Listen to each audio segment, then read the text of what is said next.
The movie-based games, something that used to happen a ton back in the Super Nintendo and Genesis days. You couldn't get away from them. And the one thing people knew about them was, by and large, they were terrible games. You really didn't get a lot of good games that were based off movies. It seems like, they were just rushed out to tie in with the film and to generate buzz for it and, build off that success. Nowadays, you don't really see too many movie-based games. I mean, they do come out, but it's more like tie-ins for mobile experiences. You'll get content from a movie in a game that's already out there, like Candy Crush or Angry Birds or something like that. But, yeah, here we have The Mummy Demastered, which is tied in with The Mummy, which came to theaters and didn't exactly light the charts afire, let's just say that. I did not see the movie, but I've been extremely interested in The Mummy Demastered because it's made by WayForward, and I think WayForward could have the best track record ever of creating movie-based or licensed games that are actually fun and really good. So, does The Mummy Demastered continue that trend? It does, in a huge way, and it's a fantastic experience. The Mummy Demastered is a Metroidvania game, and that's not really surprising because WayForward loves that genre. Their own Shantae series is a Metroidvania, and it's been that way since the franchise started. So they went with something they really know how to do well for The Mummy Demastered. Now, this Metroidvania is much closer to, I'd say, Metroid Fusion or Metroid Zero Mission, something like that. Even down to the design of the map and the color schemes and stuff like that. But yeah, the whole experience is a Metroidvania. So you have a giant map. It'll be split up into certain locations, color-coded. So like there's the sewers and there's caves and there's a clock tower, stuff like that. And you go around and basically explore, and you'll find abilities to upgrade your character. And you'll also find things that let you explore areas you couldn't explore before, so there is backtracking. Like I said, it's a Metroidvania, so as long as you like that genre, you should find a lot to enjoy here. Weapons and abilities are a big part of any Metroidvania game, and The Mummy Demastered takes things in a more realistic direction. Not entirely, but certainly for the most part. Like, when you start off, you'll have a regular gun with unlimited ammo. Then you'll be able to find things like a shotgun or an automatic or a flamethrower. And then later on, depending on how much you're willing to explore, you can find weapons that take things more into the sci-fi realm. I don't want to ruin what they are because they're a lot of fun if you're willing to spend the time to actually find them. And then there's other things that you can get that expand the amount of ammo you can carry for these weapons. And ammo's not ever hard to find because all you do is kill an enemy and random ammo pops out, so you shouldn't have to worry about that. But being able to hold more for each gun is certainly nice. Then on top of that, there's character abilities like you'll be able to get something that allows you to hang on to the ceiling and cross gaps, because there's going to be jumps you can't make, early on at least, and you'll be able to find a scroll basically that allows you, or gives you this ability so you can hang onto the ceiling and traverse areas you couldn't before. Then there's other things, like you'll get the ability to run fast and jump higher. And again, there's other things that are more in the sci-fi realm, and I don't want to ruin what they are because they're a lot of fun.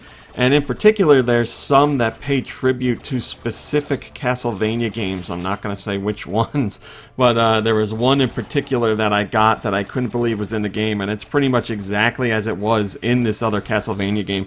So, the whole approach to this game is tribute to the Metroidvania genre, but there are certain elements that are taken almost directly from these other games, and it's a nice little, tip of the hat to those installments in these big-name franchises. There's a unique wrinkle in The Mummy Demastered, and it comes up when you die. Instead of just dying and game over and start again, your character actually becomes a zombie because of mummy magic or something. I don't know, it doesn't matter. But your character becomes a zombie and they shamble about the level. You'll be able to see on the map where they are. Now, why do you want to know where they are? Because you want to get back to them. They have all your weapons and items that you had when you died. So your new agent is bare bones. You want to go back and find this former version of yourself to take them out and get all those goodies back. You want your grenades and your awesome weapons and everything like that. And you're going to need some of them to progress in the level.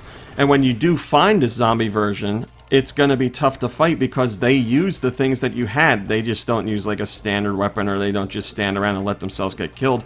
They run and jump and shoot and use everything that you had, so it can be a tough battle. But like I said, killing them is definitely worth it because you get all that stuff back. So it's a neat little wrinkle to throw into the game.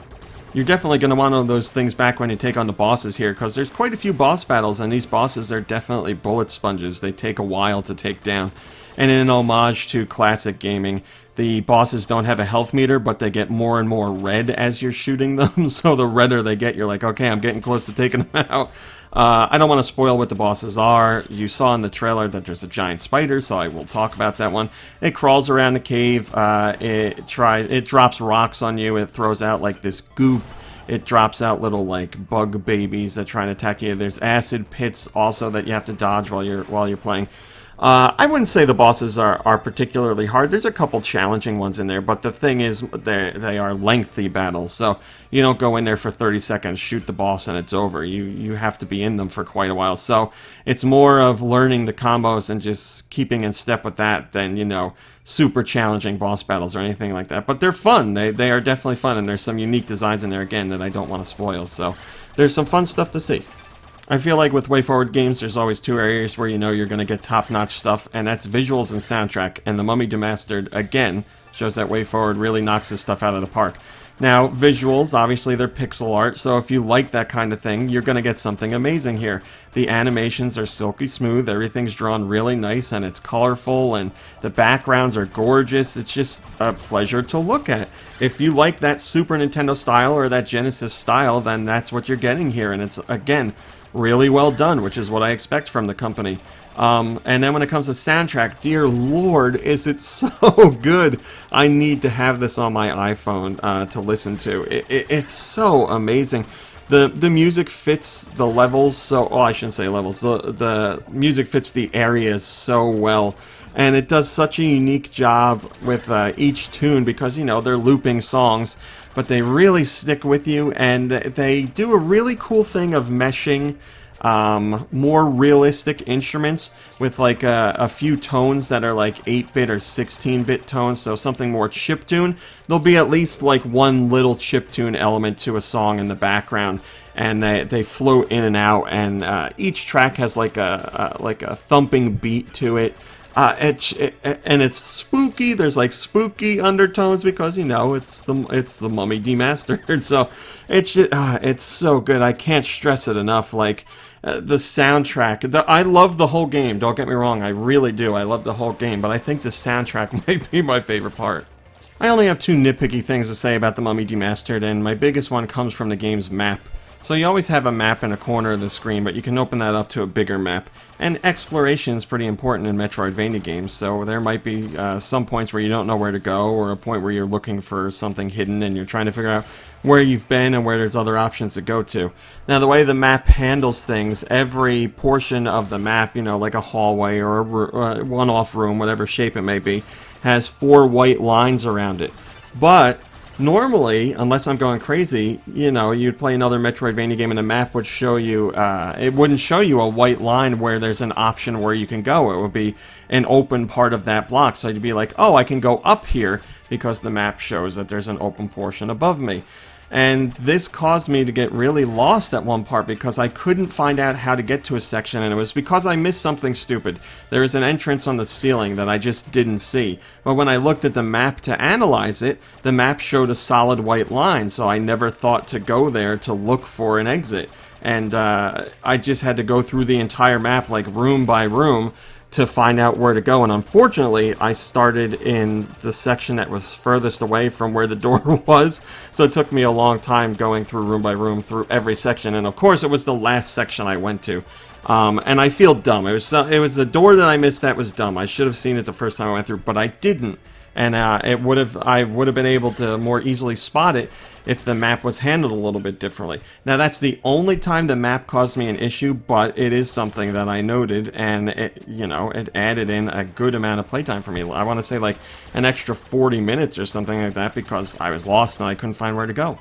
The other issue comes from how the game runs. Now again, this only happened to me once. There was one section in the game, or one room in particular, where there were a ton of enemies and you got slowed down, just like you did in old school games. I'm more forgiving of that kind of stuff, so it didn't bug me.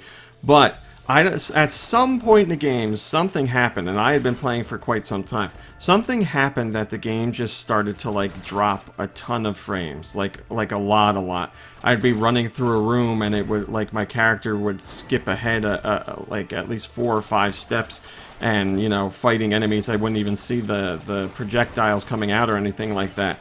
I don't know what caused it. I don't know where it came from, and that hiccup stayed with me the longer I played. It eventually became enough that I restarted the game, and the issue was gone. So I'm sure this is something that could be fixed in a patch. Again, it happened to me one time while I was playing. I don't want you to think this happens in every room all the time. It was one random event. I don't know what triggered it. You might not ever experience it, but I had to point it out to you. So all in all, The Mummy Demastered is an awesome licensed game. Again, not something you see too often, but WayForward tends to do that. It's almost like they put a lot of care and time and heart into their games, including licensed games. This game is a ton of fun. If you like Metroidvania games, you're gonna like this one. If you like, you know, visuals and like Super Nintendo Genesis stuff, then you're gonna like what you see here. The soundtrack blew me away. It's just a fun experience all around. It's not the longest game I've ever played. You're not going to be playing it for like 20 hours or something like that. I'd imagine if you're like, my only mission is to get to the end of the game and you're just going to rush through the whole thing, you could probably do it in a couple hours. But if you're going to explore and get all the hidden weapons and the extra upgrades that you don't, you know, that aren't needed to actually beat the game, plus there's 50 hidden artifacts to find as well, you could put a decent amount of time in with the game. You know, I could see you hitting 10 hours, no problem.